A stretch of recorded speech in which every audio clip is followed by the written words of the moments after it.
Hi, I'm Ripley, last survivor of the Nostromo, and I'm here to tell you that the TV show Alien Earth is wasting your fucking life and should be nuked from orbit. It's the only way to be sure. I wonder, what's this red button do? Dumb ways to die. So many dumb ways to die. Dumb ways to die. So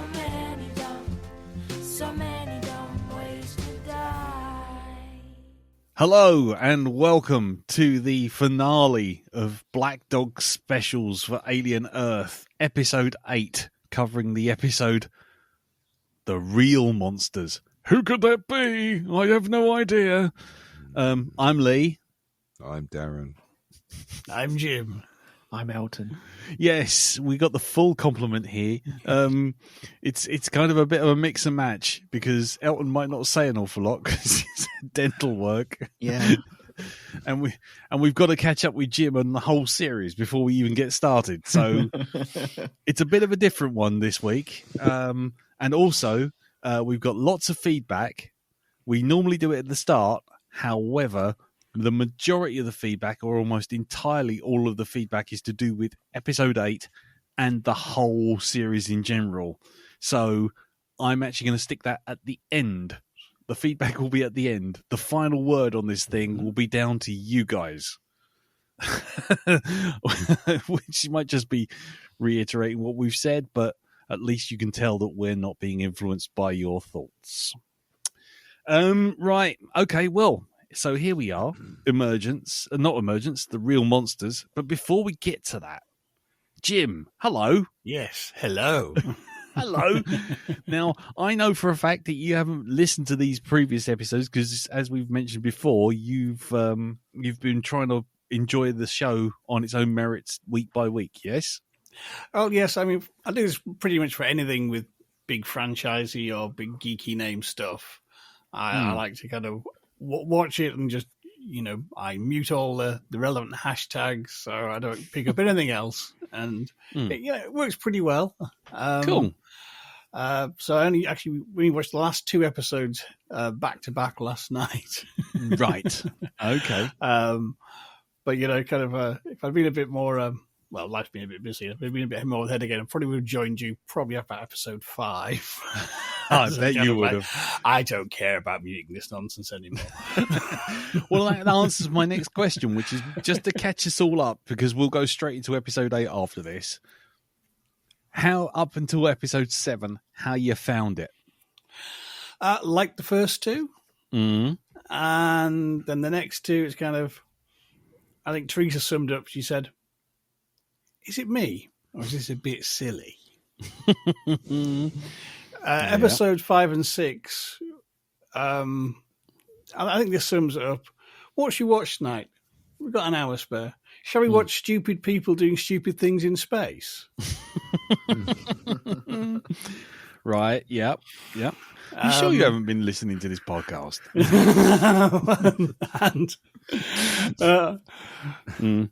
And so episode 6, if we weren't already cancelling Disney for the Jimmy Kimmel thing, we're cancelling it after that. Right, okay. Right, I think that gives us a general catch-up. Okay, then. Right, so what we're going to do is what we normally do, which is episode 8, according to the wiki. Here we go. According to the wiki, it's called The Real Monsters. It was directed by Diana Gonzalez, who has done some of the previous episodes. The inappropriate, pointless fucking rock music at the end this week was Animal by Pearl Jam, because fucking Reasons. Why not? Reasons. And let's go round the table very quickly with a non-spoiler version before we put our hobnail boots in and just go for it. Because it's going to be a long one, ladies and gentlemen. Buckle up. That's all I'm going to say. So, round table, Darren. Mm-hmm. This last episode, no spoilers, just a brief bit. What do you think of it? I think this episode was the last verse in a song of missed opportunities and disappointment. Mm-hmm. And that's what I'm saying. Okay, that's as much as you can go with on spoilers. Yep. Radio, Elton, with your damaged mouth and drool, an alien appropriate drool. How's it going? Bear with me. This whole episode could have been avoided if someone had bought some padlocks. That's all it needed. Mm-hmm. That's all it needed. All it needed. Okay, Jim. Sorry. Go on, carry on, Elton. I didn't realise you stopped. Go on. I think it's taken a bit of a nosedive.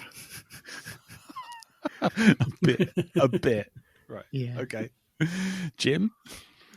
My main problem with the last episode is it's not the last episode, though, is it? No. Okay, fair enough. And for me, it's a long, winding, meandering walk to the middle of nothing. It was the most flaccid waste of my time I've seen in a long time, and I felt like a cunt for having watched it. It's basically it. So I'm not pleased. I'm not gonna lie. I really am not. But there you go.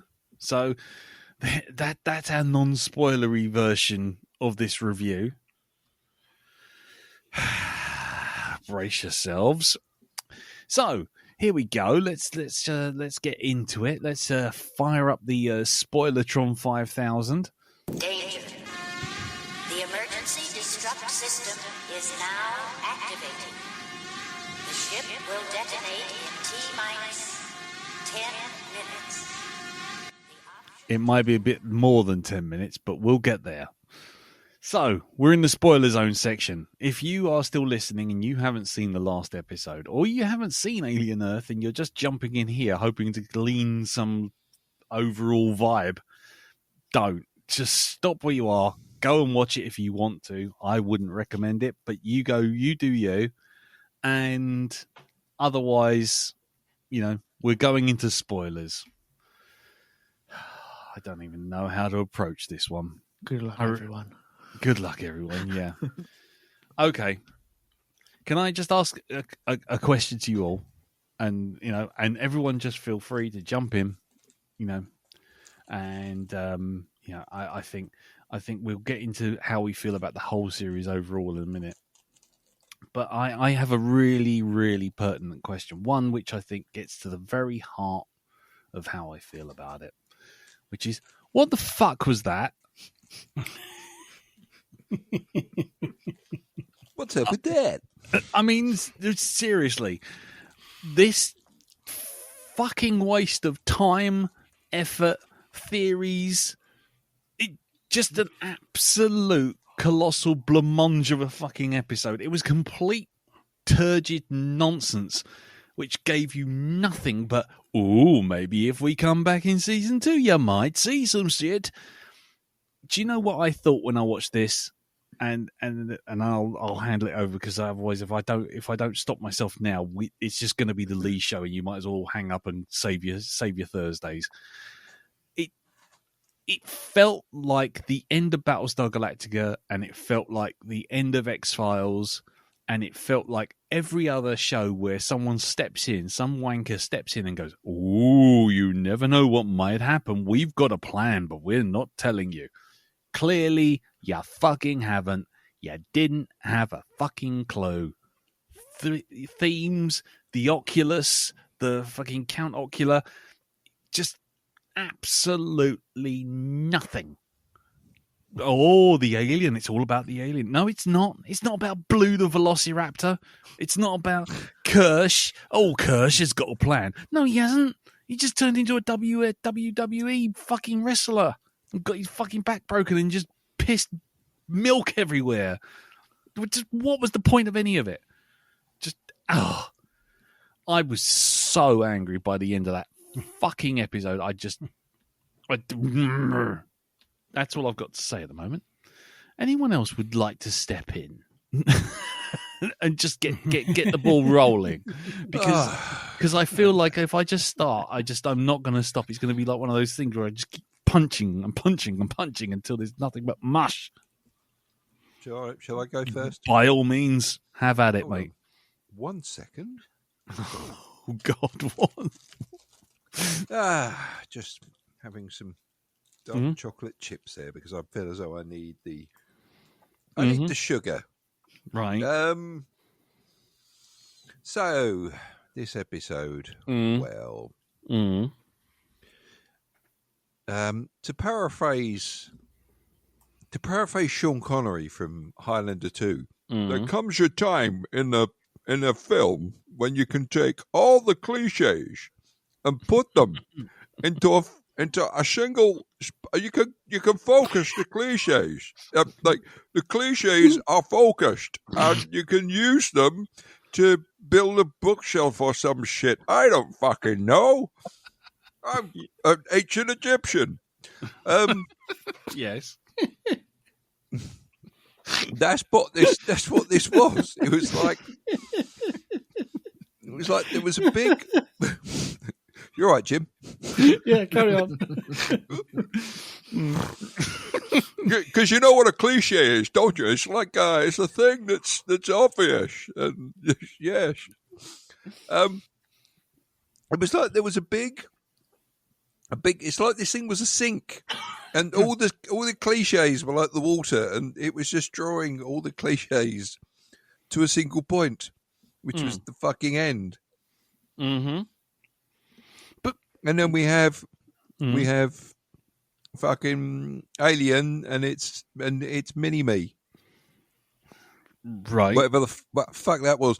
Hasn't it grown yet? I mean, because they grow pretty quickly once they've got out and been a chest burster. Dow. Yeah. Nobody cares anymore.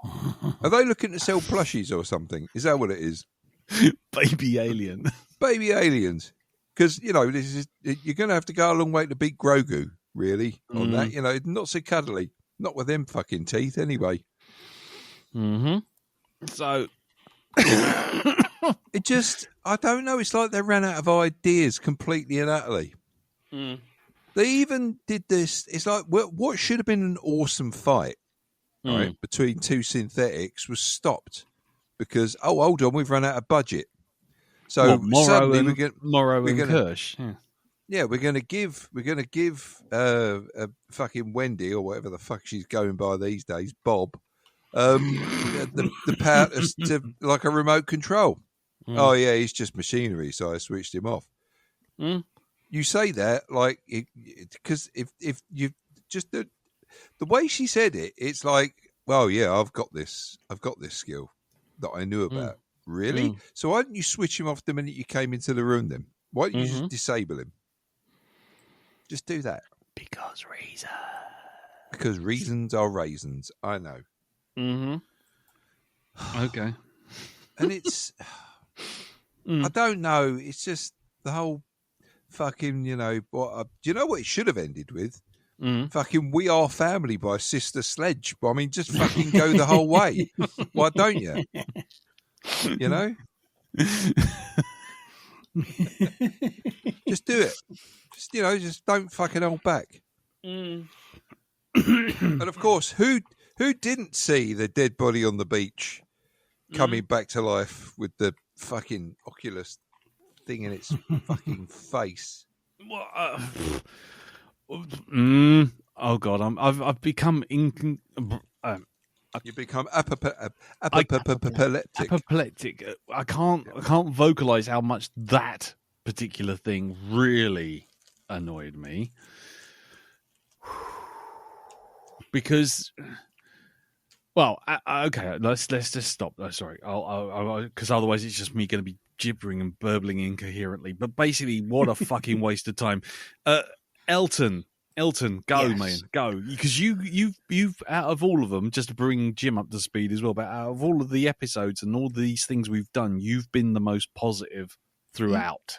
I think I have, yes. I have been, let's say, 2 steps above where your likeness for the program has been.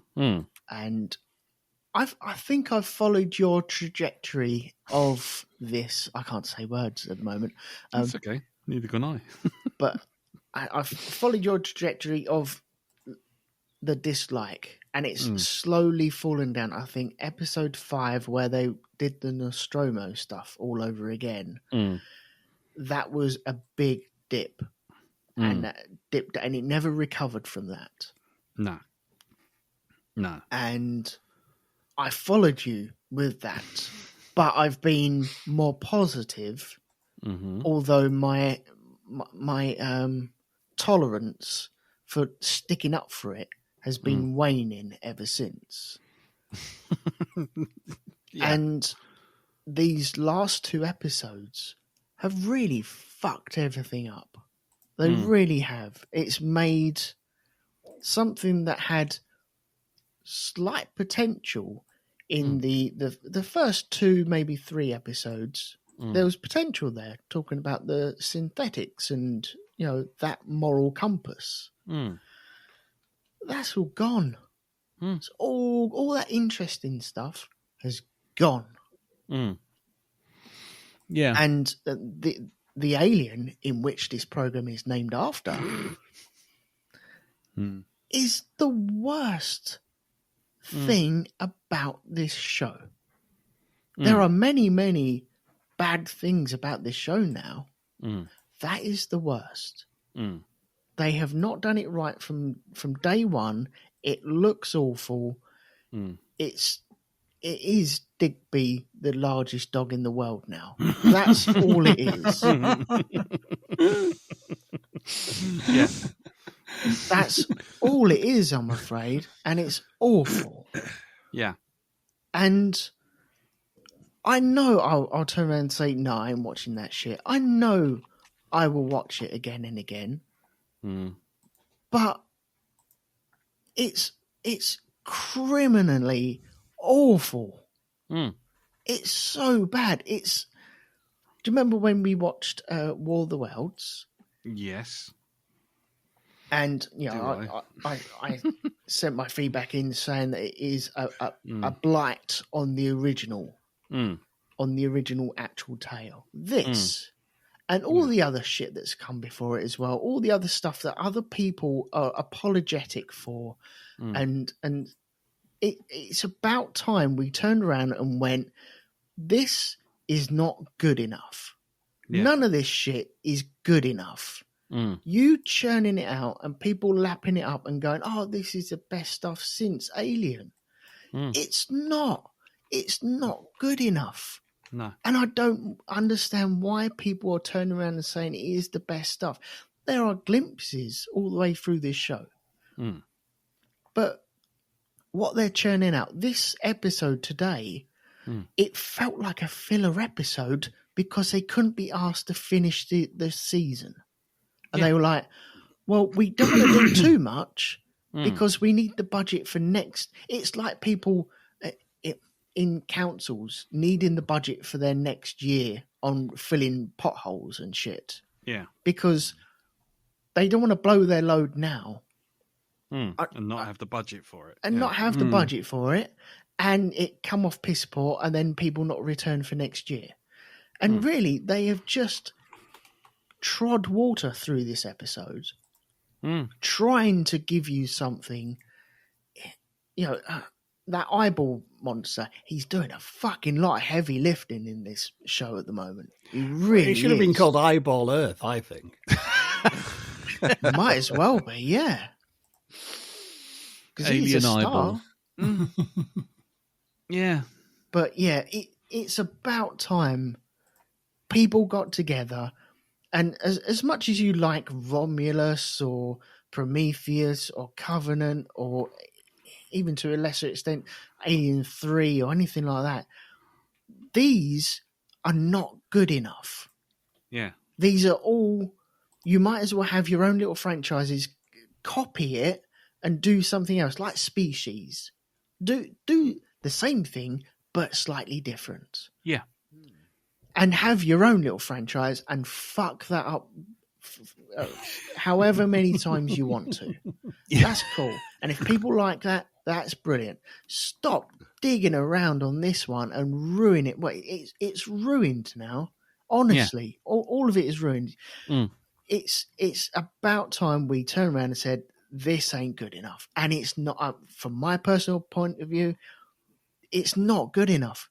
The oodle, how many dump trucks of money are out there from Disney going into this? And people, if this was on, let's say, if this was a different show, it was on Channel 4, Channel 5, ITV, BBC, the standards would be better because they know there's more at stake. Yeah. These places are playing the commodities and playing it easy because they know there's fucking shit tons of money out there and it's just turning up at their building in a year's time. Yep. And it's not good enough. No. Thank you very much. I'm now going to sit down. I need a breather. my name is... Do you want a hand down off that soapbox? I do, yes, please. Thank you. I'll bring the step ladder. There we go. My name is Elton McManus. Thank you for coming to my TED Talk. Yeah. Okay. It's not so much an orange box, is it, really? It's more like an actual container from one of those great big shipping container. Diplomatic immunity. He's been decaffeinated. Anyway, so go on then, Jim. I mean, you know, you've seen this, so go for it. What did you think of episode 8? Well, your final episode of a series should, pull all your threads together. With this, they gave all the threads and just let the cat play with them. Yeah. Mm-hmm. Basically. I mean, other than the reveal about who Ade Edmondson is, there was really there's nothing resolved. No, you know what I mean. It's all just kind of it's just treading water to say, go on, we're going to be season 2, and that's just so annoying. Yeah, because it is kind of. Oh no, we're not going to have more of this, are we? Oh no. Christ. But it is just kind of, as Darren said, it's just missed opportunities because there's in fairness, there's a lot of aspects of this series I have enjoyed. I thought, oh, that's a good idea. That's good. But it's just been thrown at the wall like spaghetti in the hope it might spell out a message from your Aunt Ethel telling you where she left the will. You know what I mean? It's just fucking nonsense. Yeah. You kind of, the Peter Pan thing goes nowhere. Nope. It kind of, did you actually read Peter Pan? Is there any point to this? Apparently not. No. Oh, the eyeball, we're going to put it in a human. All right, great. We've been waiting for this for episodes. Oh, we're going in a dead body. Oh, can't go in that little nonce from Black Mirror. Come on. Oh, not Nokia Boy. He's immune. Nokia Boy. Yeah. We've named him Nokia Boy, Jim, just to bring you up because his plot armor is stronger than the Nokia 3210, which can be run over by a bulldozer and still survive and have a battery charge for another 10 years. That's how strong his plot armor is. So yeah. But it's like the problem. I think as the series progresses, there's too many characters. And the plot lines just weren't knitting together. And this last episode, it was going to say, it's not knitting together, and we don't care. We're just going to scatter them to the winds. And Magic Season 2 will fix them all. And it's going, sorry, that's not good enough. This is bobbins. This is absolute bollocks. Yeah. It's one thing to try to end your season on a cliffhanger, but this wasn't a cliffhanger. So this is just tipping things on the floor and walking away. Yeah. It's like, oh, really? Yeah. I mean, I think Elton has it right. Again, there's too much fucking money. Because say if it was with BBC or something like that, they'd have insisted, right, you fucking end this properly because you don't know. We're not telling you if you're going to get in the series yet. Yeah. You tell a complete standalone story, then we'll take it from there. Thank you very much, matey boy. Not kind of with the kind of do what you like, because don't worry, we're going to milk this till the tits squeak.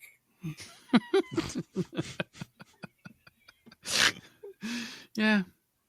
I mean, I think for me the problem is it's not so much that they're going to continue on to another season, or at least they're hoping to. At the moment, the general consensus is that Disney haven't, much like their investment in Doctor Who, they haven't actually turned around and said anything as far as, you know, a new season is concerned.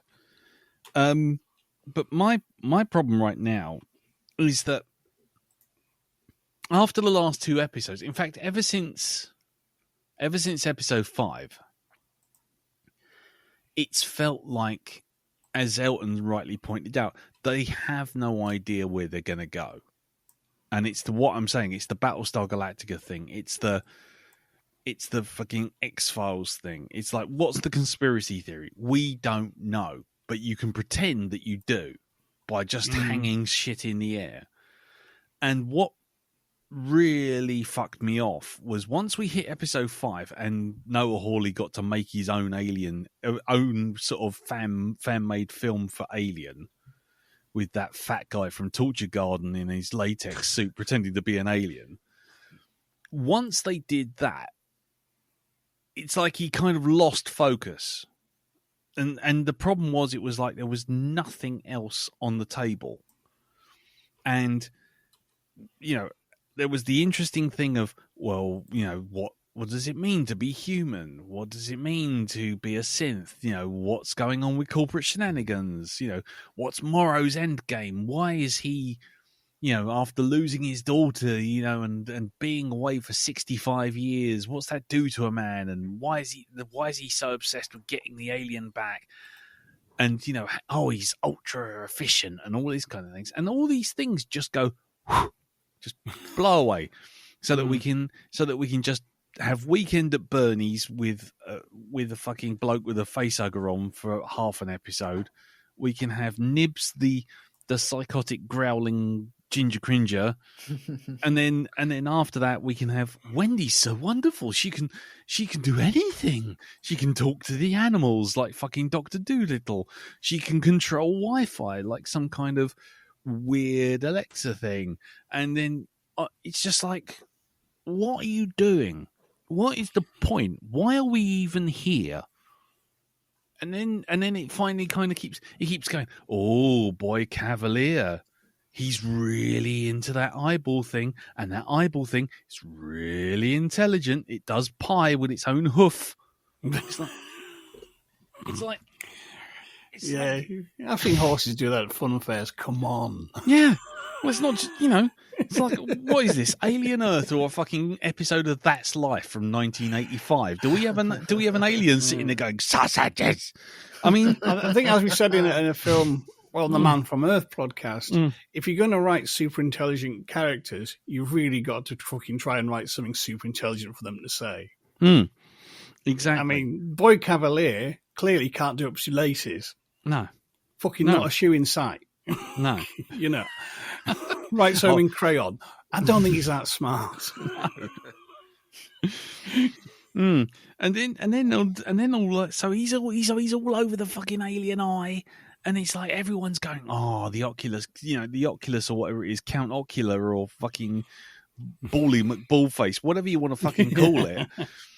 It's doing all these things, and it's kind of going, oh, it's really clever. Oh, it had its hand up against the glass to warn the lady about the flaccid tentacle fucking ticks, the flaccid penis ticks, or whatever the fuck they were.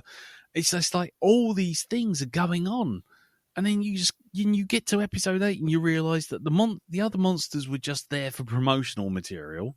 The alien was defanged after episode 4, and then the Oculus, which is arguably the only other monster in the show, just sits there promising lots, and then eventually just goes, oh, I've escaped. I've randomly, for something that's like literally the size of a handful of sugar, it's managed to cover several thousand fucking square kilometers to find the one dead guy against a fucking beach, pop its eye out, make him sit up, when we've already discovered from the episode 5, which everyone wanted to see, is that you put an alien into Michael Smiley and it'll stay in there.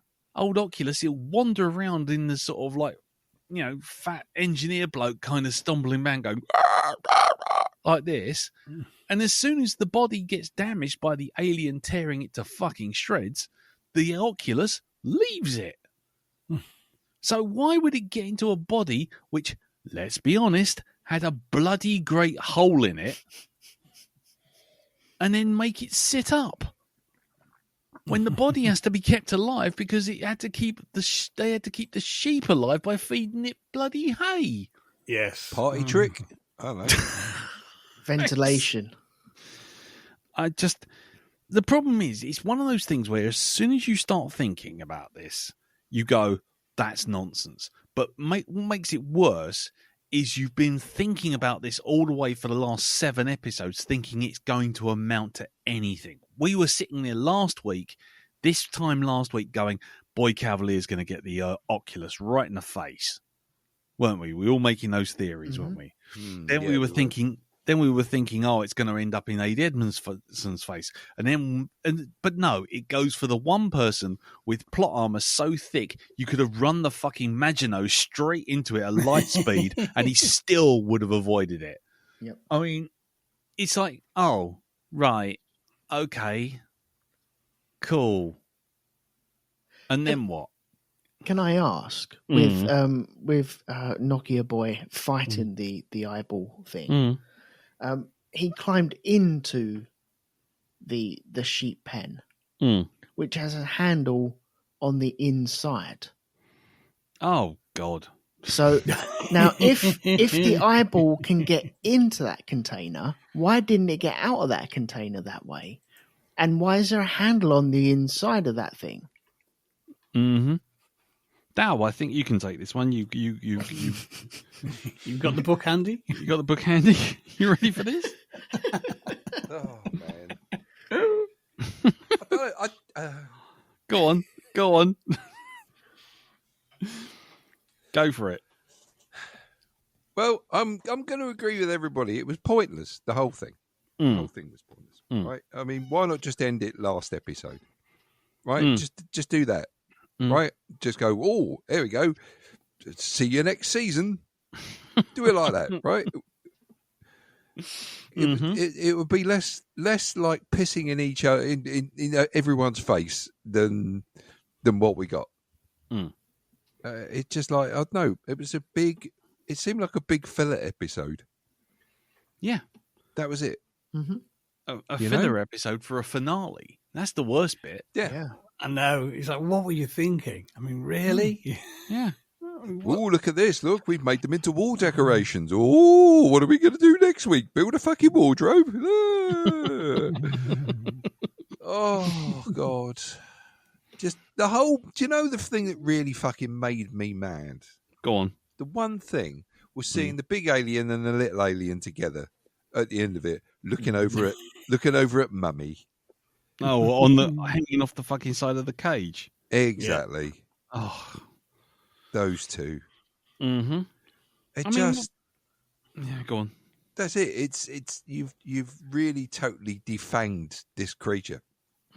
You've given it feelings and shit now, right? Yeah. You've what have they got? Amorphized it? Was that what they call it? Anthropomorphized. Yeah, anthropomorphized that. That's what you've done to it. And when you do something like that to someone which is supposed to be just a vicious killing machine, has a hot brain in it that sometimes shows some intelligence, about trapping its prey, then that's it. It's like it stops becoming this evil force. It's not, it's it just becomes another good guy. And for a fact that it won't attack people and hurt them like it did before. No, because it's God, going to no. be because Disney can't do villains. They can't do villains at all. They can't do a show based on a villain as the main character because they have to give. Oh, but there's got to be some redeeming feature. No, there fucking hasn't. It's a villain. Can we just have one that's unabashedly a villain and actually enjoys being a villain and doesn't have an angsty, oh, my dad or my mum, fucking thing going on? Yep. Can we just have that? Is that too much to ask? Yeah. I mean, I totally agree. Just have him as a purely bad guy. Just that's it. Have it as an untamed thing. You could have had this thing still rattling around in the fucking air shafts. And it's like, well, this is the thing that it's got to deal with. Yeah. Right? Yep.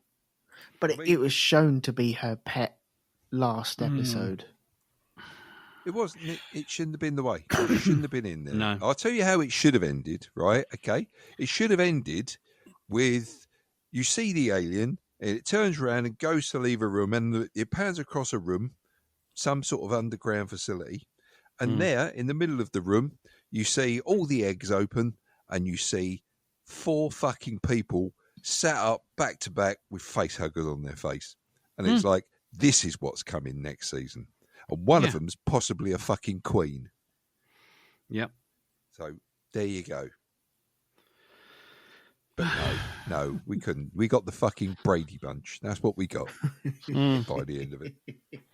Yeah. Yeah. It's the story of I really don't give a shit. Yeah. I mean, at the end, yeah, sorry, go on. Too many characters. That's about. I mean, the fucking Ginger Growler, her so-called character arc was a scribble.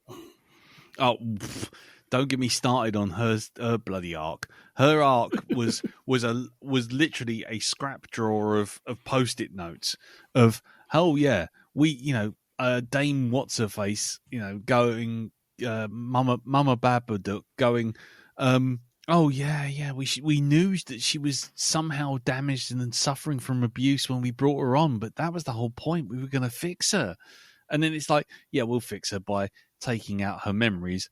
Oh, by the way, we'll just explain the entire backstory straight back at her because we haven't got the time to evolve that back into place. Oh, she's gone mad. Okay, she's torn someone's face off. Okay, Wendy's a little upset that you tried to stop her. It's like, what? Do you know what? She had an arc that was so bad, even Noah was giving her fucking side eye. I'll tell you that now. Jesus Christ.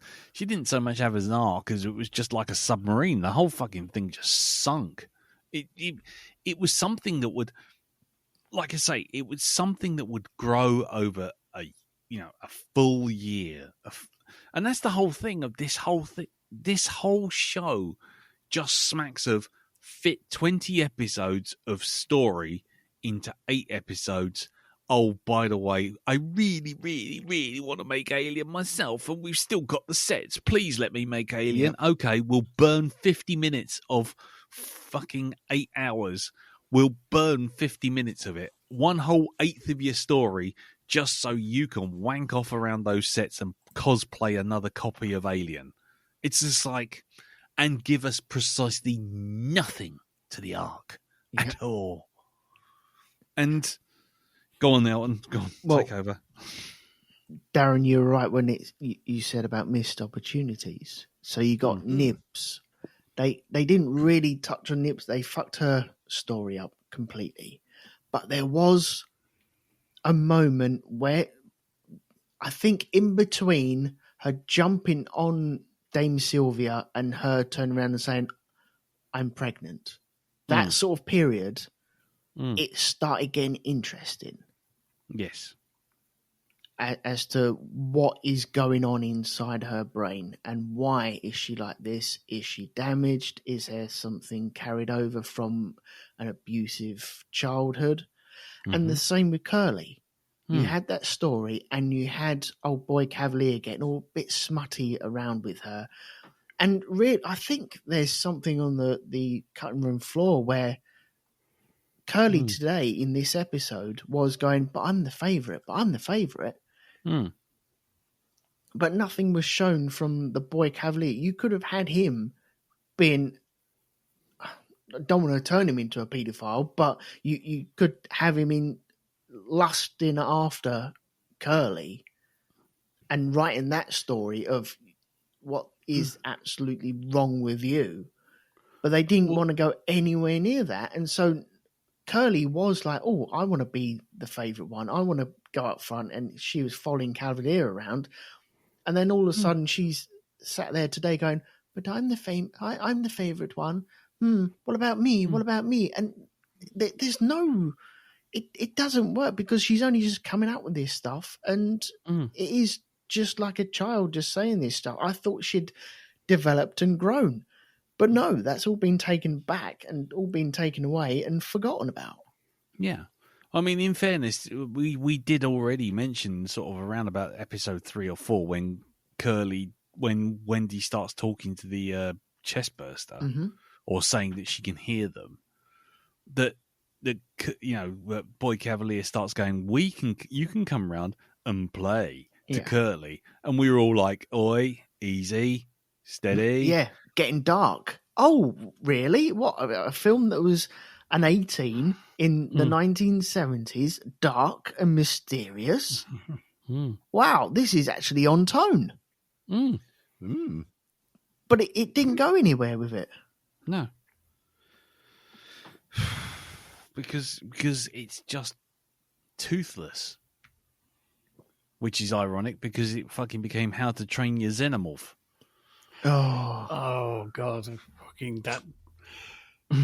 Fucking drawing inspiration of all things from fucking Skippy. What's that Xenomorph? You want to get out? Fuck off.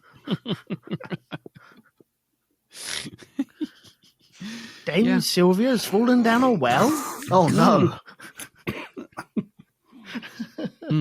By the way, can I just bring up how Dame Sylvia was face down once again by our ineffectual alien this episode. Yep. As it crept up behind her, stood there, and once again went from I'm going to murder everyone in the room instantaneously in a flash to I'm going to stand there and do some interpretive dance in front of you until I'm shot in the head from the side by 2 soldiers coming from behind. I mean, let's not question where the bullets were coming from. I mean, we got, JF Kennedy kind of grassy knoll theories going on there, but the bullet didn't even damage the bloody creature's head. What did they do? Fire a beanbag at it? Well, yeah. So when you're seeing all these fucking soldiers going around and they're going, oh, quick, trap the monster, it's like, did nobody pass the information back that the bullets didn't go through it? No, they had a special weapon with them. It's called a fucking straw and a bag of frozen peas. Just fuck my old boots. Once again, the alien, I will kill everything in sight. I am a killing machine. Or to quote Ash, it's what was it? I admire its purity, unclouded by conscience, remorse, or delusions of morality. It's like, but no, except in this case, when I see someone who looks like they've been shopping down Monsoon, I will dance in front of you. It's like, fuck off. Jesus Christ. So, question to all of you. What was Kirsch's actual plan? I mean, because, there's been allusions to, him letting things happen. There's been, that he lets Slightly and Sneezy and Dopey and Doc or whatever it is escape with Weekend at Bernie's Arthur, out the door. What was his plan? And when everything's turning to shit, there he is making some mechanical stuff. Making some mechanical stuff with some mad scientist goggles from the 1930s James Whale fucking Frankenstein. What is his plan? What was he actually doing? Well, his plan was he wanted to retire as a wall ornament. Mission accomplished. Mission accomplished. Yep. That's it. 5,000 G. Next mission. Next mission. Ding. Leveled up. Next mission.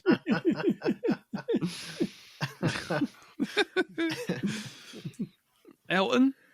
I don't know. There are moments through this where you think, yeah, he's got a plan and he's going to be pulling the pin on that very, very soon. But we never get there. No. And today was just, I think today was, well, we haven't shown Kirsch yet. We need to, we're in the season finale and he's been a big thing throughout this season and we need to show him. And so they got to a point where like all standing around looking at their watches, drinking their cups of tea and finishing their McDonald's and going, oh shit, we haven't done Kirsch yet, have we? Oh no. Okay. Bollocks. Let's put him in a lab doing stuff with a I don't know, soldering iron or something, mechanical. He's a robot, so he's going to be building shit, isn't he? So let's just make him build shit. Because what are you doing, Kirsch? I'm building a spice rack. Why? Why, Kirsch? It's on a need-to-know basis. And it all just seems so flipping rushed. All flipping rushed and not really thought out. No. And how many times we said about going into films and going into TV shows and having a Bible set out ready to for what you actually want to go through. What is your plan on making this program? Do you have something to say? If you do, put it in the Bible and then work from that. But more often than not, TV shows turn up and especially like science fiction one and they half ball it and they don't have a Bible, but turn around and say to everyone, oh no, we have a plan. But they don't have a plan. And then make it up as they go along. And this is this episode shows that they are doing that. There's nothing planned out here whatsoever.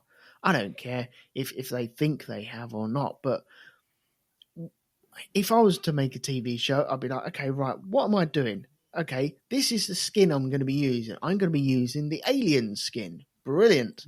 What can I do with that? What story can I tell with that? What messages am I going to be telling all the way through this?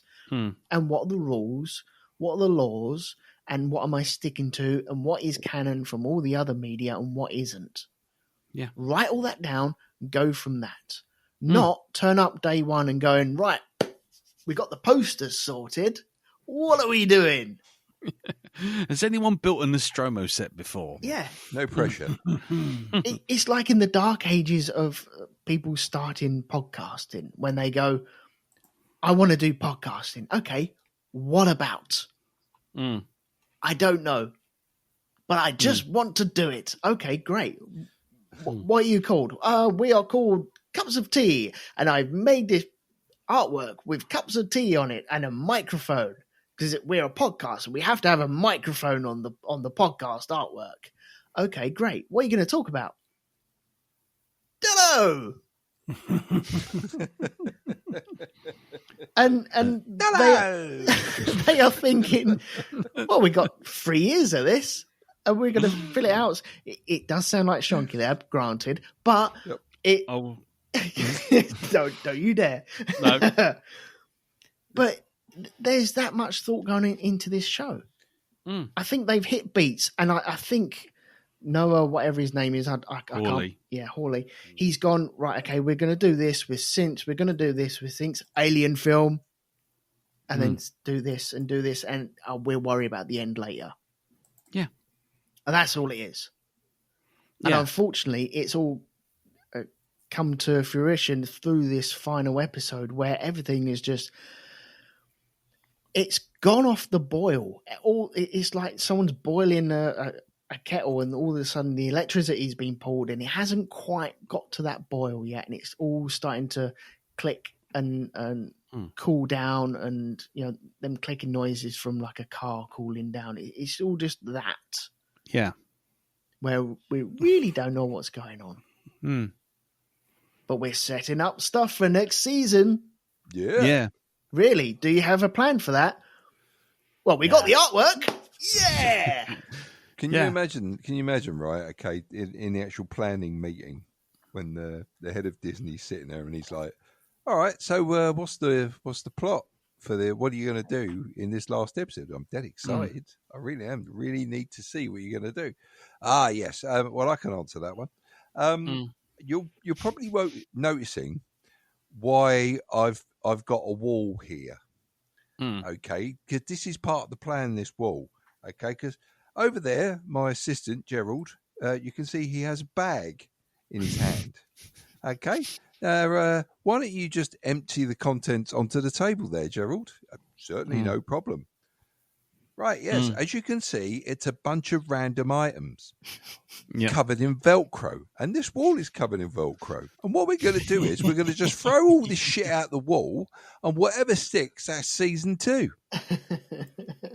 Job's a good one. That's it. Early doors down the pub.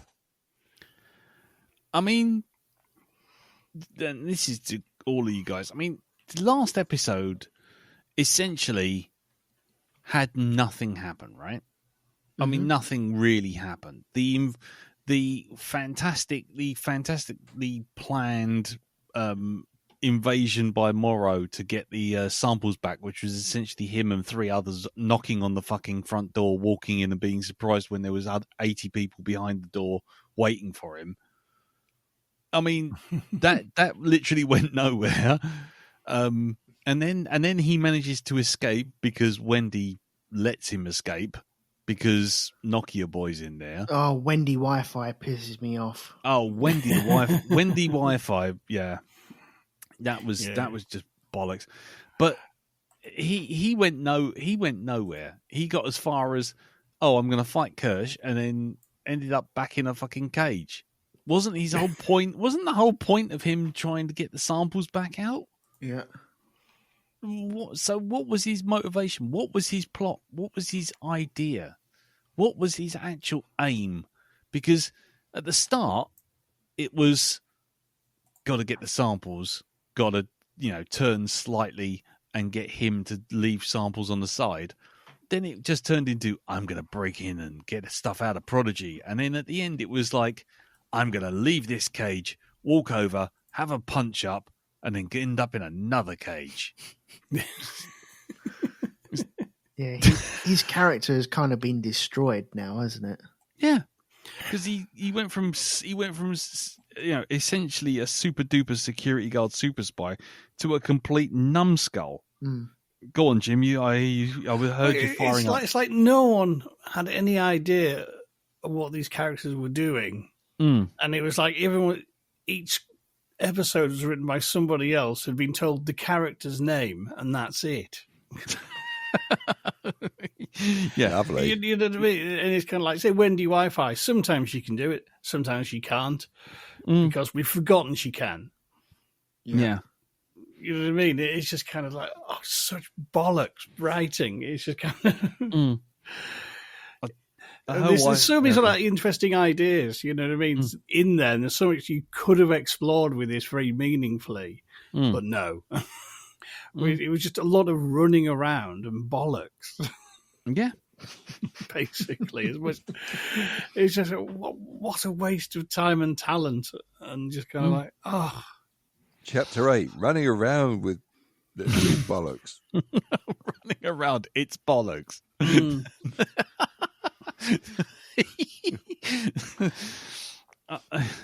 I mean, it's just so ineptly done, though. Just like really, just terrible, cack-handed pacing and characterization and plotting. And it is kind of, did you have any idea what you're doing one episode to the next? You know what I mean? Kind of. By the end, I'd have settled for just anything. Just give me something. Just, reveal that Kirsch was cloned from Billy Idol or something. Just for fuck's sake, or his real name's Roy Batty. Just fucking he's going to run off and fucking go on a mining colony and sell drugs in Outland. Just give me something, you know what I mean? Rather than this fucking spaghetti on the wall. I mean, the thing that with the Wendy Wi-Fi thing is it was R2-D2 from the prequels all over again. When we suddenly realised that he could fly, and in 2 episodes he suddenly can fly, and it's like, so why didn't he do that in episode 4, 5, 6? Or, God forbid, when he turned up in the sequels briefly. It's like, why? Why didn't he? And it's just like, because we forgot and it wouldn't make the plot very good. Yeah. I mean, was there... Okay, round table, starting with you, Dal. Was there anything any good in this episode at all? I don't know. I can't remember anything. Honestly, it's just evaporated. All I'm remembering are the shit bits. It's just, and that's quite a lot, I tell you. Yeah. But no, it was just a real sort of, I can't be bothered. This is the sort of storyline that I'd write when I was at school. Yeah. Start off with an elaborate, premise for a story, okay? And then go, I'm bored with this. And then they went around and then they did the thing and everything was settled and everybody was all right at the end. Yeah. Exactly, That's it. It wasn't very well thought out, the final bit. It was almost like, they had been painted into a corner for some reason. I don't know why. I'm not sure. Painted into a corner for whatever it was they were going to plan to do. Yeah. Even one of the shining lights from this season, Aid Edmondson. Even he was played down in this episode. My boy got shortchanged. He really did. And, having him monologue, hasn't he seen Incredibles at all? No. Doing the monologue and all of a sudden just Wendy Wi-Fi doing her, I don't know, stopping him. He's like, oh, okay. Right, okay. The mystery of him, is he a synth? Isn't he a synth? Do you know what? It would have been fun to carry that on into season 2 and not know. You had that moment where he caught the ball and you're like, hang on, is he? But no, you have to have Boy Cavalier turn around and say, well, actually I was a young boy and I did the Anakin Skywalker thing of creating C-3PO years and years ago. Oh, God, yeah. Yeah, the fucking bang, squonk. Here's the exposition, everyone. Yeah. Do you know what? It would have been nice not to have that and him just be a bit of a dick inside that cage and find out that Aid Edmondson is a synth, I don't know, 3 seasons down the track. But the hint was there in the very first season. And you could go, is he? Isn't he? All this time, you could have played on this for ages going, is he? Isn't he? And that is fun for the audience to go, but he did this, but he did, and it creates talking points. Now it's like, well, I've seen my Christmas presents. What's the point in wrapping them up? There's no need for that. It's just a waste of another character. I kept saying that all the way through the episode. There's no need for that. There's no need for that. There's no need for this. Yeah. But, I mean, speaking of there's no need, Jim, did you find anything good in this episode? Just to finish that off. I said the best thing was Aid Edmondson, but that's been a constant for the last few episodes. I didn't see the reveal of him being a synth, I must admit. But I thought there was something. I thought, that makes sense. But it's kind of. I found it very. There was something about his relationship, the way he could talk to Boy Cavalier in a way that nobody else could and get away with. And I kind of hope there's just something a little bit more to it than that. Yeah. But other than that, this was just terrible. It was just a real letdown of just not building to anything at all. Just it'll have Weyland-Yutani fly in, and then what? Nothing. Well, that's the point, isn't it? Nothing's going to happen. It was a cliffhanger with no cliff. Yeah, exactly. It didn't have it. What is there hanging around that any of us want to know about that actually is going to get resolved at this point? What Kirsch was all about? Don't know. He's just a limpless fucking head on a stick now, stuck up a wall on a CD rack. I mean, what Morrow was about? Well, clearly he's a fucking idiot, and he's in the box as well. What was Dame about?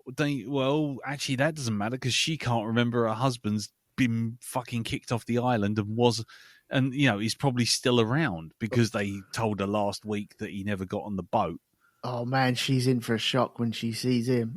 What have you done to yourself? You got a hole in your chest. Well, you see that's a good example of what I hated about this episode.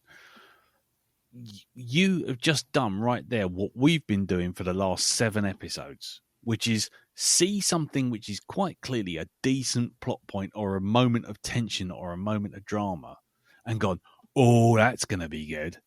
But the last 7 episodes, if they've proved us anything, getting to this fucking episode, is that none of that's going to happen. Mm-hmm. Because, that Oculus is going to do something. It's going to do something. We're waiting for it to do something. 8 episodes of it's going to do something. It did nothing. What's that plant thing all about? We haven't seen that do anything. No, it's a fucking barnacle from Half-Life. Mm-hmm. What did it do? Nothing. Who got killed? Someone. Rando Calrissian. The lady, it's just... The worst actor on the show, I'm afraid. Yes. But again, every time we've done this for 7 weeks going, oh, you know what? I think that's really interesting. I wonder where that's going. Nowhere. That's the answer to everything. Nowhere. What's this going to result in? Oh, she can talk to the alien. I'm sure that's going to make it. No, it won't. But what about the other aliens? What about that fly one that they've not been showing us? That's going to make a big... No, it genuinely will not make any difference whatsoever. No. Butcher's shop light sorted that out. Thank you very much. Yep. That's it. Butcher's shop light sorted it out. What about Kirsch? He's got to be working for Weyland, doesn't he? No, nothing. Doesn't matter. Doesn't care. He's, as far as we're concerned, fucked. What about the Lost Boys? They're all kids. They're all going to crack once they realise that they've seen their graves and all these things. No, makes no difference. Well, what does it mean to be human? Nothing. Doesn't mean a thing. We've thought into the corners of a story where the person has just gone, I really like Peter Pan and I've seen Jurassic Park, and guess what? Wouldn't it be fun if we did the Jurassic Park thing of having him talk to the raptors? Wouldn't it be really good if we did a whole thing of Nedry trying to get a sample to the boat so they can get off the island? It's just like, oh, by the way, you've given me all this money, I've built the alien set, and I've always wanted to make my own fan film. If you let me do that, I'll take some money off my top of my fucking contract. And it just went nowhere. Nothing. Not a fucking single thing that we sat there and theorized and thought about and dived into in the first couple of episodes. None of it resulted in anything beyond a bunch of people sitting in the fucking why don't you loft at the end, all sitting around while someone went, what are we going to do? We're going to rule the island. Da, da, da, da, da. And it ended. It's like, great. the fucking Why Don't You loft with all of the villains that you wanted to see at least one of them come a cropper. Not a one did. Not once. And it's just like, Boy Cavalier, what? He did what? He walked out, he went, oh, hello, I think there's been some misunderstandings here. And then she goes, click, opens the door. And he goes, oh, well, don't worry about it. I've got my security guard. Oh, you've killed him. Never mind. I'll just stand here and look a bit goggle-eyed and then go back to my spaceship. Oh, no, I can't do that because there's an alien around. Oh, the alien's being controlled by Wendy Wi-Fi. Don't worry, I'm not going to die. Oh, fuck off. You think a guy with who thinks he's got a brain the size of a planet? Yeah, that's a direct quote from The Hitchhiker's Guide to the Galaxy. Is that brain Marvin? the size of a planet, and what have they got me doing? Opening doors. Bring it. I might just shut myself off. But you'd think that someone who thinks of themselves like that would think, well, hang on, maybe they need like a key fob with an on-off switch for these synthetics that he's created. Oh, but you see... Just like, bloop, bloop, their eyes flash and they stop. Yeah, but you see, you made a mistake there, Elton, because they wrote all around that. They were very clever because they had Kirsch go, you know your ADHD makes you impulsive and make bad decisions. Oh. And it's like, oh, well, thank fuck for that. One piece of exposition to explain all the terrible decisions that have happened in the last 8 fucking hours of TV that I've wasted my goddamn life on.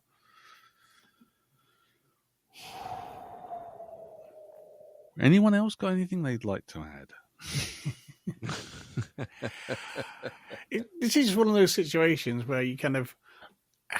There are literally, at a conservative downplaying it estimate, tens of thousands of people steeped in alien lore out there who would jump at the chance to write an alien miniseries called Alien Earth. Mm-hmm. They consulted none of them and got people seemingly about as familiar with Alien as my nan is with quantum mechanics. And not only that, though, they also got script writers as familiar with writing a proper structured story as the small fly I crushed this morning has to the quantum weight of an event horizon of the nearest black hole at Cygnus 5. I mean, it's kind of, how the fuck does this happen? How do you get a major franchise with people who just don't get the source material, but what's more, can't fucking write for sour owl poop? How does this happen? I don't know. There's a lot of fucking cocaine in Hollywood, I know. But even so. Fucking down in like fucking sugar cubes, I think, there, Jim. Yeah. There's more powder going up people's noses there than fucking it's like an anthill, isn't it? It's like an anteater going hog wild in the fucking insect zoo. It's just, I tell you what's really baffling me right now, and maybe someone can answer this. But what is it that reviewers are seeing that we aren't? Because I'm looking at all the reviews, and the only review that I can see right now that makes any sense to me is the one from AV Club, which says, scary is at least what an alien anything should be. To that end, Alien Earth's terrestrial thrills have always been fleeting and in very short supply.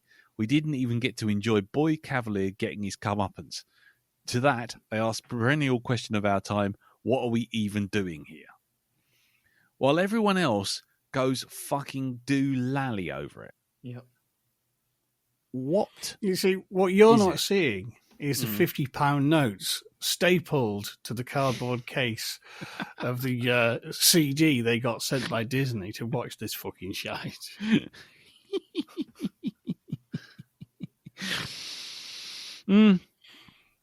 I just can't. I don't even know. I don't know what they're seeing. I'm annoyed that it's taken me these 8 episodes, maybe 7 episodes to really reach the point in which I thought it would start off as. Like the low in which it would start. And I didn't have any expectations, and they tricked me into that in the first 2 or 3 episodes. I was like, do you know what? There might be something here. If it can ramp up from here, then it'll be all right. And I'm happy to go along with that. You know, you got 3 episodes under your belt, and you're like, do you know what? There might be something here. I'll give it a go. But I think we asked this last week as well about the critics and about viewers, because I was looking at the IMDb throughout the whole of the season, and that one on the Nostromo remake was the hot favourite because people like familiar stuff and aren't daring enough to actually do anything different. But I don't see why. I don't know what it is. What are we missing that the other people are seeing and thinking that this is great? And I do not know what it is. The very first time I thought, oh, maybe not, is when that Nokia boy was chased by the alien and it jumped in that weird fashion of it just looked all wrong. And then they did it a couple of other times and it looked they never got it right. And I just don't know what the other people giving it 10 out of 10s are thinking. Some of them are like grifting us, but others are. There's genuine people who actually really, really like it. Do you know what? I'm happy for you, but it ain't Alien. No, it's not Alien. It's got the title. And it's got the franchise behind it, but it's not Alien. Yeah. It's really not. Do you know what? I think it might be... I'm looking at what Noah Hawley's done. Well, I mean, I can see 4 things here looking at IMDb. One of them being Fargo. And I'm just wondering if this is a... sort of like, oh, he made Fargo. He's so cool. We should say that, yes, his television program is brilliant. Yep. Maybe that's it. Maybe he's the flavour of the month. And nobody wants to seem out of base by saying something. The Emperor's got no clothes. Yeah. Because no one's got a spine. That's why. No. Someone read it. I'm just looking at the review thread on Reddit. And someone on there is going, "Oh, look out for the next bunch of press that comes out for this, because it will do the post finale showrunner bingo card, which is we haven't been renewed yet, but the writing team is eager and ready to go for season 2. Season 2 will be grander and better than before. Season 1 was more of a prologue." You know, and do you know what? I bet let's just watch out for that. Because I tell you what, if they pull that, then we definitely know they haven't got a clue. They will pull it. All the same beats again and again. Give a few more bad reviews to come in, and then you'll get an interview with somebody who was involved in it, and they will spur that. Yeah, I just don't get it. I mean, what's really disappointing is the fact that you, as I think it was you who said it, Elton, you know, if you come in with a Bible of stuff, then you can see it. People can see it. Even if they don't necessarily like the thing, they can see it. You get a sense that there's things in play, there's things in place that are going on, that are happening. And I'm just not seeing it here. I just don't see this as having a point. I just don't, because where the cliffhanger was left, we've got Weyland-Yutani helicopters coming into the island. Yeah? We've got every single one of the main villainous characters stuck in, like I say, the why don't you gang loft. Yeah. And the Lost Boys are all outside. And the precise count of people that we know that have been in this show who are actually dead because of the horrors that are in this island count to precisely one vaguely speaking part on behalf of the grunts eaten by the barnacle from Half-Life, and Arthur himself, Weekend at Bernie's bloke, he isn't even gone because he's just come back as a fucking eyeball zombie. So the precise count of actors in this show at the start is precisely the same as the amount at the fucking end, which for something called Alien, where I would argue 90% of the cast for the previous 7 movies have all died. You've got to be sitting there saying, well, this is some kind of win streak, isn't it? We walked in with 100% of our 100% of our cast and crew, and by the end of the first season of a show based around Alien, we had all of them still alive. Yeah, we lost Toodles, but that was to flies. It wasn't even to the alien. No. Sorry, I forgot. R.I.P. Toodles and R.I.P. Michael Smiley on Imagino. But frankly, no one has had any comeuppance. No one's had any kind of... And even when it was like the Lost Boys going off on what... And, Wendy Wi-Fi going, they should be afraid of us. And what did they do? They did a fake-out exploding lift. The fake-out exploding lift, which was the stupidest fucking thing in the universe.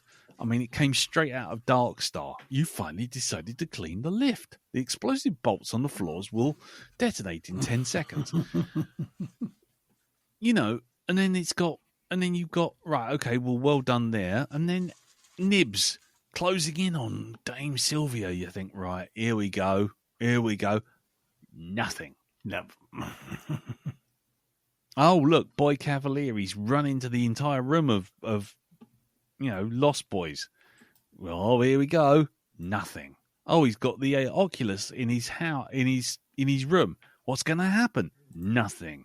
Oh, he's escaped and he's on his own, and above his head is the actual xenomorph. What's going to happen? Nothing. Kirsch. Oh, what's going to happen to him? He's in the entire room with the remaining aliens, some of which can actually eat metal. What's going to happen? Nothing. It's just, what are we even doing here? Mm-hmm. It's like oh, let's do a Nightmare on Elm Street movie, but populate the entire fucking hero roster with insomniacs. It's like, that's it exactly. It's just what you're fucking doing. And the thing is, there's too many characters in this story anyway. Mm. You could lose to kill half the cast. Yeah. And that would simplify your plotting. Yes. I mean, it was just an endless fucking ball ache of nothing in particular. Morrow finally runs into Slightly. Morrow's been threatening Slightly's family for the last 5 episodes. Slightly's cracked. We know that for a fact. And then all of a sudden, what do we get out of it? Him just going, I don't like you, and hitting him with a fucking, fire extinguisher. Mm. So he's still alive. I would have much preferred a frying pan. Well, it'd be more in keeping, wouldn't it? Mm. Yeah, for this fucking cartoon. Yeah, fucking wok or something.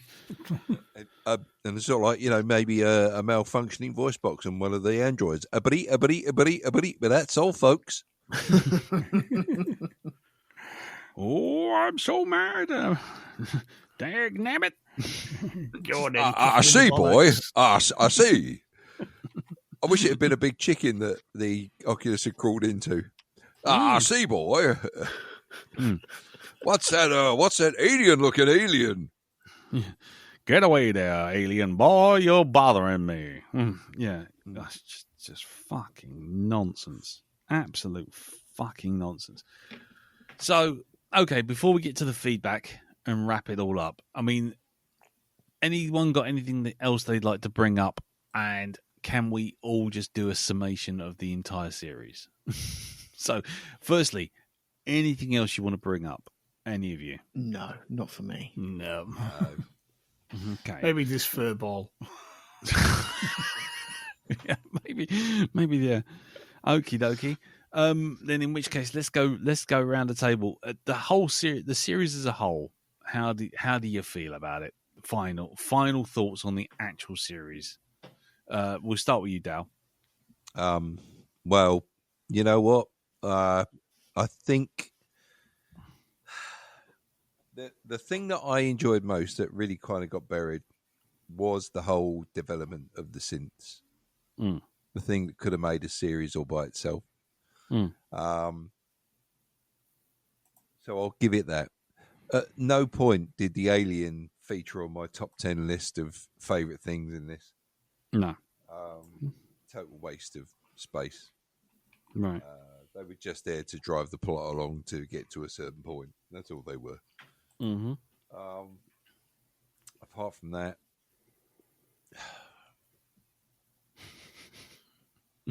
no, nothing. Well, let's put this another way. If season 2 does get greenlit, and at the moment it currently is in a holding pattern which says no, but if it did get greenlit, would you watch the second season? I probably wouldn't be asked unless we were doing a podcast about it. Right. I mean, wanted something, funny, not sort of like intelligent, but just funny to watch. Okay. Cool. Right, Elton, what about you? What did I think of the season As a whole, I think I've said it.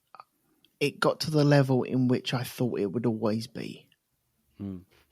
It tricked me in the first 3 or 4 episodes, and do you know what? I was having fun with it in the first 4 episodes.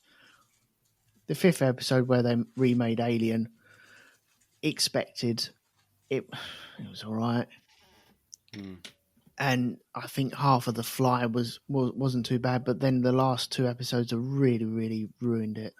Really, it's just brought it down to a level in which I thought it would be anyway, and here we are.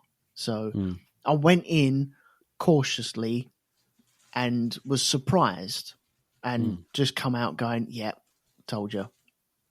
Yeah, thought so. Knew you couldn't do anything decent, and here we are. Cool. Would I watch it? I'm a glutton for punishment. I'm a completionist. If it's there, then I know I'm part of the problem. That was going to be my next line. I am part of the fucking problem. You are weak.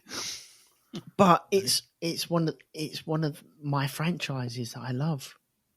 We all have them.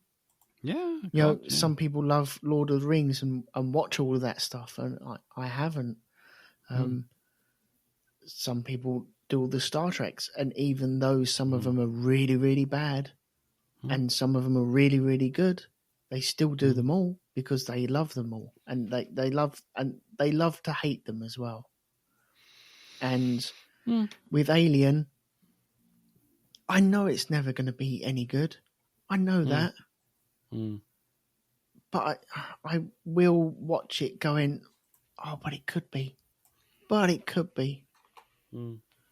Because I feel if I walk away from it, because I have walked away from Star Wars, and I think I had walked away from Alien at one point as well, and just treated it as it's there and I will watch it, but I don't care.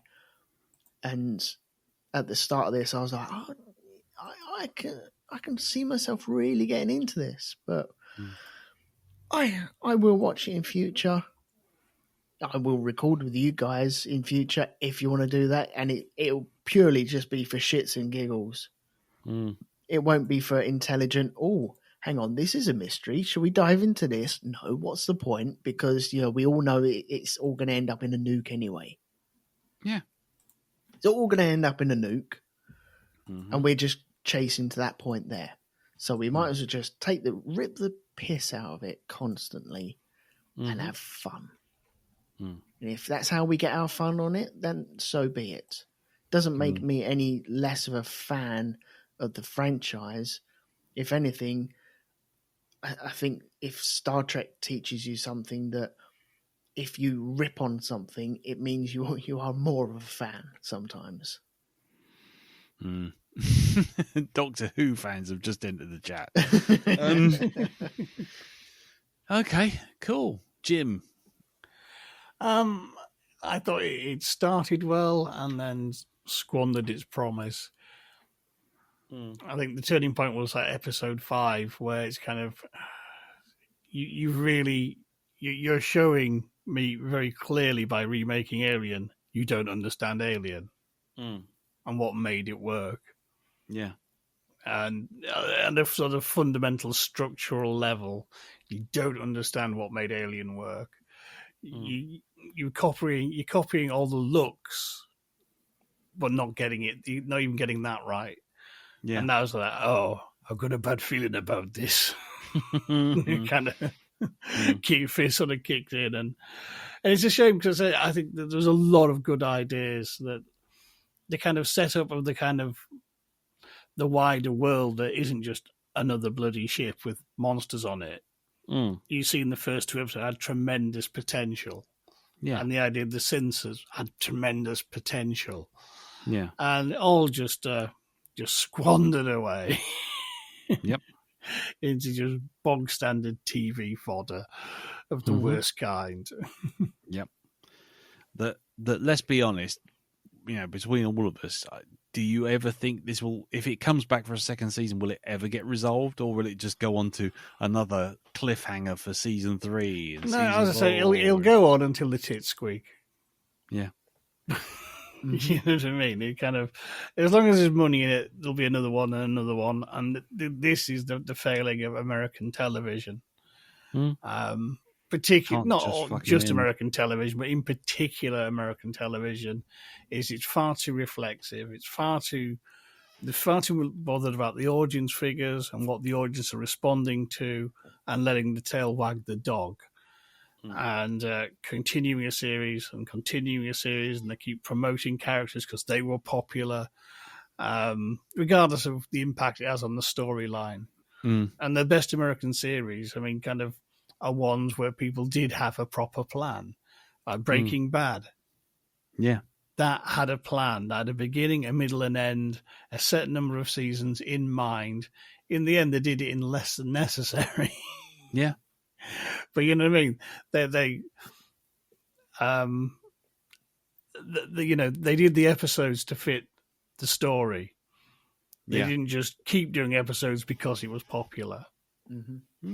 And the X-Files fell into that trap. It had everyone hooked on the conspiracy, and then everyone just going, oh, fuck off. What? I'm lost. Bees, I don't understand anymore. What? Well, how long is this going to go on for? Yeah. And in the early days of streaming, a lot of series were good like that, because the beauty of streaming was they weren't tied to stupid scheduling. No. And it was kind of, well, this miniseries can be 4 episodes. It can be 8. It can be 12. It can be 7.5. It's whatever for the story. But unfortunately, those golden days when it was like a Wild West frontier have now gone. And streaming platforms were turned into TV channels. And now it's kind of, we want 8 episodes of this, and I don't care if they're shit. Yeah. Yeah, exactly. Okay. I mean, for me, the series has been a long, slow, inevitable decline towards this. Once we hit episode 5 and they pulled the member berry cord, I knew they had no idea. And it sounds like, oh yes, me going, oh yes, I can see it after the event. But if you go back to some of the episodes before, I was slowly losing my will to live with this thing. And episode 5 typified where it went wrong, because you got a little flashback at the beginning of episode 1 to the Maginot, and you thought, right, and then next thing you know, the Maginot's crashing into a building, and it's like, brilliant. Okay, here we are. We can already work out what's happened on the Maginot. We do not need to know anything more about that. It's done. A spaceship has been sent somewhere. Everyone on board is already dead. Things have gone wrong on that ship. It's crashed in the ground. Done. So to get to episode 5, to basically reiterate what we already knew, but also to quote unquote subvert expectations, because we all thought it was Mr. Sex Pest, the robot, and it turned out it wasn't. And it's like, okay. And then it turned out to be some, fucking old man Withers from the corner shop. It was like, who's this guy? And it all just boiled down to Boy Cavalier engineered it. And it's like, so we've just burnt 50 minutes to tell us what could have been essentially an email. And Morrow downloads all the information off the fucking ship. And it's like, right. And nothing. Just keep doing that. Yeah. Just keep putting fucking SpongeBob SquarePants doing the rainbow. But instead of, going, nothing. Whenever you ask anything about the show, it's nothing. And that was, and then once they started rushing all the stuff with nibs, it's like, so you've burnt all this time to produce nothing. Yeah. And it's just like, fuck this. It straight away it's into that Battlestar Galactica. What does the music mean? What does, all along the Watchtower mean? It means nothing. What's their big plan? You keep telling us there's a big plan for the Cylons. What does it mean? Nothing. Oh, Starbuck has disappeared. She's died. No, she's come back. How? We don't care.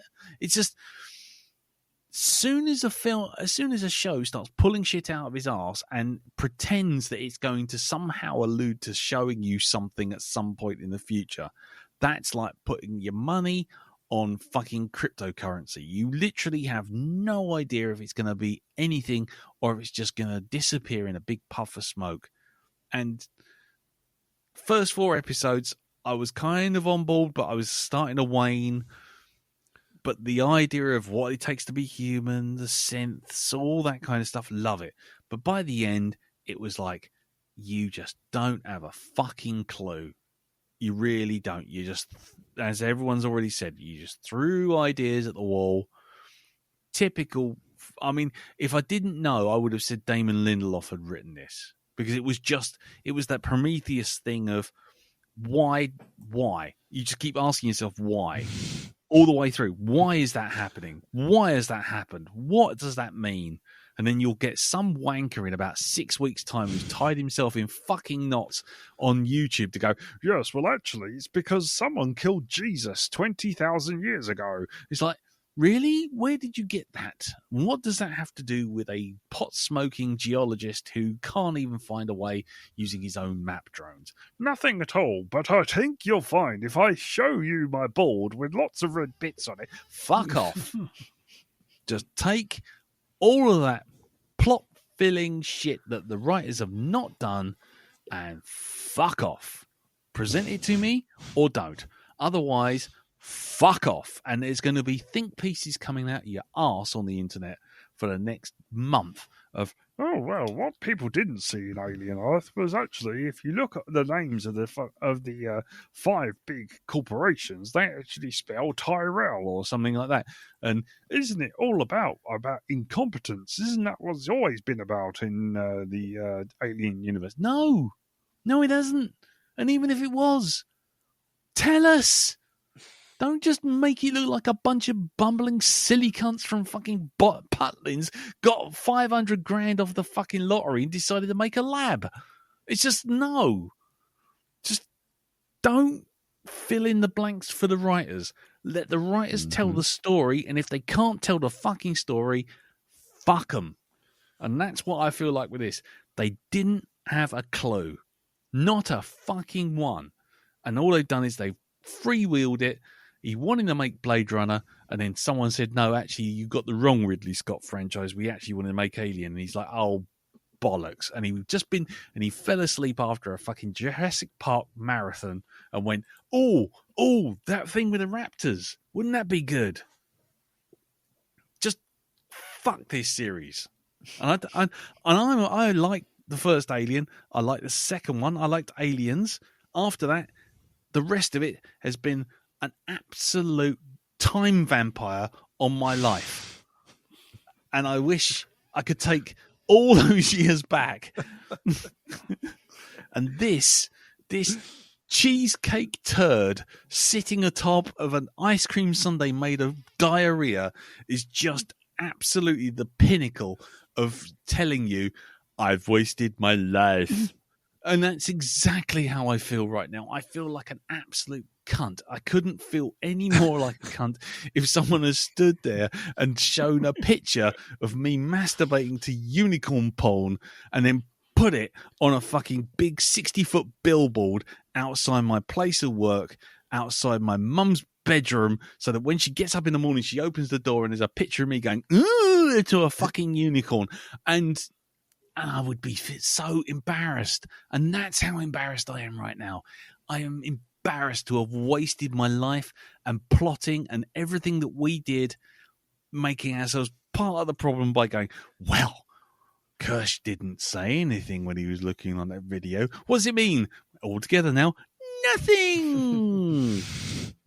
None of it meant anything. Nothing. Not a fucking goddamn cocking thing. Are we going to find out? Maybe. Will it be satisfying? Absolutely not. I mean, not a single fucking shred of written word that came out of this fucking show made a goddamn bit of sense, except to have hardcore Alien fans go, oh, look, it's the Nostromo. Sorry, it's the Maginot, named after the Maginot Line.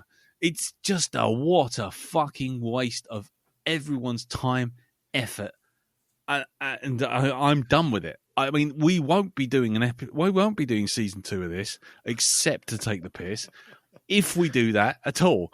Because I tell you what, just like with Last Jedi, when the button's pressed and I feel like that's it, I can't do it anymore. I can't sit there like Star Trek, like this. I can't sit there anymore and just be given member berries served up on a plate of shit made for people who've got like a face which can only take in 2 words at a time. I can't be doing that anymore. People who eat green crayons because they taste of grass. I can't do it. I can't be that person anymore. I can't silently swallow this shit and go, maybe something will come of it in the future. No, it won't. It quite clearly bloody won't, because you had fucking 8 cocking hours to do one out of the myriad of things. You had 8 fucking hours to pull one trigger. Just one. Just tell us that it's going somewhere. But you didn't. You had let's all stand around and be empowered as the girl stands there and says, we rule. It's like, you rule. That's your finale, is it? That's your cliffhanger. That's the moment where you all sit down and go, fuck me, give me season 2. I want to see them rule. What? Rule what? There's 2 aliens, 4 kids, and a bunch of broken old bastards sitting in a cage. Well fucking done. I'd like to think that my flat was a bit more than a cage. I mean, it's pretty decent. I've got some half decent. I've got a really good sofa made out of pizza boxes. I mean, I just take that just back. Can't. No, your fucking pizza boxes are stinking up the joint, man. You fucking got to pick the cheese out of the cardboard. I told you. I just can't. I can't do it anymore. I can't put my faith in something which clearly has so little faith in itself and so so little sincerity. There was just nothing about it that was remotely feeling like they had any point or plot to this at all. No one sat down and said, this is where we're going to end. They even didn't even go so far as to say, they even went so far as to say it's set 2 years before Alien. Brilliant. Okay, so season 2, the Nostromo's gone, is it? Right, brilliant. So by the end of season 2, the Nostromo's on its way back, which means that nobody's seen the Alien before. They're trying to get it back on the Nostromo. So what's season 2 going to be about? Oh, it's going to be about them all living on Neverland on the fucking island. I don't care. I don't. Fuck Alien Earth in the arse. Mm-hmm.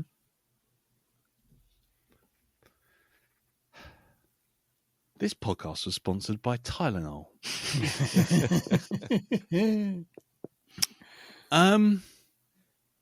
Yeah. Do we want to have a little bit of feedback? Yeah, why not? Let's see what the listeners think. Right.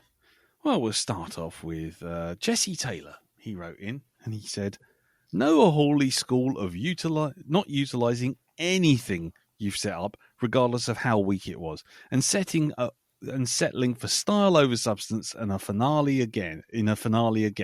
Cough, Legion. Cough, Fargo. Cough. Even Mr. Eyeball got shortchanged, much like the rest of the audience. The humans were the monsters all along. Sigh. Fuck season 2. Thanks very much for that, Jess.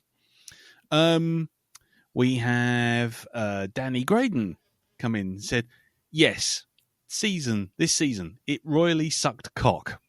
The fucking xenomorph is practically a dog at this point, and your point about this essentially being a Blade Runner story is reinforced by this episode, with the synths basically take over, but they're aided by the aliens. Also, we didn't realise this, but Count Ocula is clearly a massive necrophile. It generally annoyed me how they sidelined the alien, the xenomorph, and how sidelined the xenomorph was. Moments of potential were proper sidestepped at the last second. Plus, I knew the hanging thing was basically going to be a humongous fucking Venus flytrap. So basically, Wendy is tacit queen now. Very disappointing that Boy Genius didn't get the face fuck deluxe. Thanks very much for that, Danny. He wasn't very happy with it. Then we got Ben Rush, who wrote in to say, so that's another series killed by Disney's money grabbing. 1979 to 2025. Not a bad innings. It won't be the Predator, but it will be Craven the Hunter that finally turns up here. Peter Organ, he said, my thoughts on the finale, and he just gave a picture of Eddie Hitler from Bottom, looking very confused. While Martin Thompson said, yep, I'm right with you there. This whole series was a bit of a damp squid. And also he continues on, probably talking about episode 8, while sitting there in episode 7, saying, Neverland is of course going to go to shit, but presuming the island isn't nuked, if it's the only way to be sure, and we do get season 2, then I predict that someone will have to go back to the facility to get something. Shit, I forgot my phone. Oh, fuck. We also got, go all the way up to the top of the list. We also got, come on, for Christ's sake, bloody scrolling thing.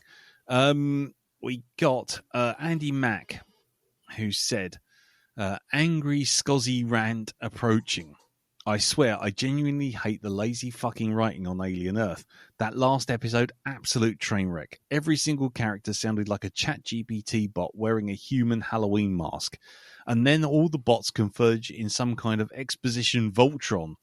It was clunky as fuck, like watching mannequins play improv with a wiki page related to how mannequins would play improv. What really kills me is how far this franchise has fallen. The original Alien gave us naturalistic dialogue, blue-collar space truckers griping about their pay, smoking, eating noodles, and bickering like actual humans until the chest-bursting nightmare begins. That's why it worked. The horror landed because people felt real. Alien Earth, on the other hand, has everyone delivering TED Talks about the nature of existence, while an alien is literally trying to snack on them. No one talks like this in real life unless they're holding a philosophy degree and a head injury at the same time. The worst part, I think, is that they think it sounds profound, but it doesn't. It sounds like an awkward word salad fed through a blender labeled sci-fi gravitas. It's a dramatic equivalent of a malfunctioning Roomba, technically moving forward, but only in circles and loudly bumping into the walls. If a second season, and let's face it, so many misguided motherfuckers have praised the fuck out of this thing, if it is commissioned, please bring back real dialogue, bring back people who swear, complain, and panic like the rest of us, because right now, Alien Earth isn't terrifying, it's just terrible. Mm-hmm. Not far wrong. Not far wrong. Then we got some other feedback. We got Pete Collins, who wrote in to say, "Hello again, Black Dog Podcast. I wanted to give you some feedback on episode 7 of Alien Earth, but I've just watched the last episode, so I might as well throw in thoughts on that as well and the series as a whole. So episode 7, I have a new theory. See, here we go. Theory. This is what we were doing. This is the trap we all fell into. So episode 7, I have a new theory. The eye monster is actually sapping the intelligence from everyone around it as it has been from day one. These things are actually intergalactic threat and the single biggest threat to all sentient life in the alien universe. These IQ sappers have been secretly influencing all alien films by making everyone just a bit stupider than you expect. We'd see it in great effect during this episode with much of which you covered in this podcast. Why is the hybrid with super strength struggling to carry one person around? How will Morrow get onto the island? Just swim underwater? Nothing will stop you. Why didn't someone just build an easily triggered graves? Why did someone build easily triggering graves for the delicately minded children to find? Why did no one section off the mind wiped hybrid from the others who may have had very confusing conversations with her?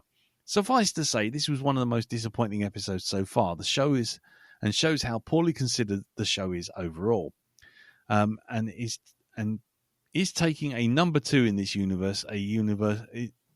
Some universally known thing. Maybe it's taught numbers. Maybe the sheep was taught numbers off screen. But who told the eye monster about taking a number 2? As for the episode 8. Did you know the real monsters are the one we made along the way? I did like parts of this, and it had good horror vibes at times and good little moments like Wendy opening the gate and Boy just shits himself. But overall, it doesn't really resolve anything. It just leaves it all open with a weirdly unmenacing horror movie ending where the bad guys win. It's all just a bit limp, and it's not that threatening as a group. My big question is where did the 6-year-olds get parts to build a synth from? Or the tools, for that matter?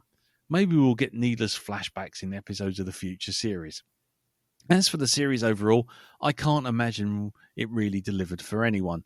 I never bought it into the hybrid guff as it was clearly all grift from the start, a human equivalent of a Bitcoin or massive con job. It could have been interesting, but they'd gotten into the attempts to sell the tech and it never really got there. The alien stuff with any of the aliens didn't really go anywhere either. I was curious as to how various aliens get weaponized, but we didn't get any of that. Overall, it just didn't deliver. Even though it had some memorable scenes and moments, it just didn't deliver on any of the themes or ideas. I don't know I'd bother watching a second series. It certainly wouldn't be a priority. Anyway, glad you covered it. Till next time, Pete Collins. And finally, Murray the Pie Man Christensen, who wrote in to say, "Hi everyone. I think in a few years' time some interesting behind-the-scenes stories will come out. On the one hand, we have an original concept, a story about corporate rule and what makes us human. There might have even been some sort of comparison between the captured aliens and what seems intelligent. For example, Count Ocula almost definitely is intelligent, while ticks may just be adaptive parasites. Of course, the problem is, when we have the alien out into the mix, it's almost like having a toddler and having to take time out of the main story to entertain it by doing alien stuff like the entire In Space episode. As a result, the more interesting bits get interrupted by stuff we've seen before, and the series suffers as a result. I'll reserve judgment until the last episode, but at the moment, it definitely sits under Alien and Aliens, which may seem like a compliment until you remember the massive quality drop-off between Aliens and Alien 3. Oh, and my prediction for the ending cliche is that we'll cut back to the Maginot Crash and probably with the annoying "is this art" crossfade, and see an alien egg in the wreckage. A second one would be people being evacuated from the island, and we see Count Ocular in someone's eye socket before they put on some sunglasses, possibly the mold scrubber. Ideally, when it speaks, it shouldn't be an intelligent gremlin from Gremlins 2. It's been a fun journey, guys. If I remember, I'll pass the final thoughts on for the final episode. Cheers, Murray the Pie Man Christensen. So there you have it. We're done. It's been done. We have done. We have done this thing. Any final thoughts before I wrap this up and throw the whole lot in a bin consigned to wasted my life? Yes, they're going to get off the island as a ragtag band of friends, along with Godzilla and Godzuki, and they're going to Swiss Army man themselves onto the mainland. So, yeah, either that or no, nothing's going to happen, and it's a load of old bollocks. Yeah. Oh, one last bit of feedback. Sorry, the Never Ending Crossing sent in something on Blue Sky. Season 1 is a perfect example of the horse drawing meme picture. The first 5 episodes were great, and then the rest just fell completely flat. Yeah. There you go. Anyway, sorry, carry on. No, I am done. I'm done. Done. I am not saying another thing on this. Yeah. Okay. Darren, any last thoughts? I'll take that as the last thoughts then. Okay. Jim, any last thoughts? An answer was the stern reply. Silence. Absolute silence. Yes. Yeah. Yeah, I've got nothing to add. It's kind of... Yeah. Yeah, I'm going to sum it through the sound. Yeah. Right. Well, if only it just had Adrian Edmondson just once just hit an alien with a frying pan. That might not be enough to get me to season 2, but it dropped that ball. How about you kick an alien in the bollocks? Don't mind if I do. Yep. So, yes, there we go. We are done. So, don't send any more feedback in for Alien Earth. I don't care. In a nutshell, we are done. It's done. Fuck it. Thank you very much for listening. Thank you for following along with us. Thank you, Jim. Thank you, Darren. Thank you, Elton. You're welcome.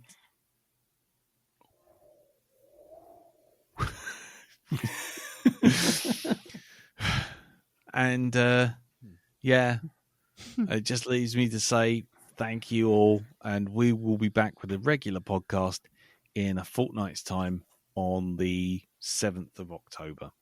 So until then, take care. Fuck this show.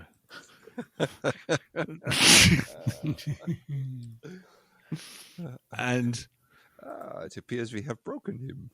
Yeah, just that's it. And yeah, may God have mercy on all of our souls. Until next time. Well, there isn't a next time. Until we go back to our normal cast. Fuck this show. Fuck Noah Hawley. Fuck Alien franchise. Good night.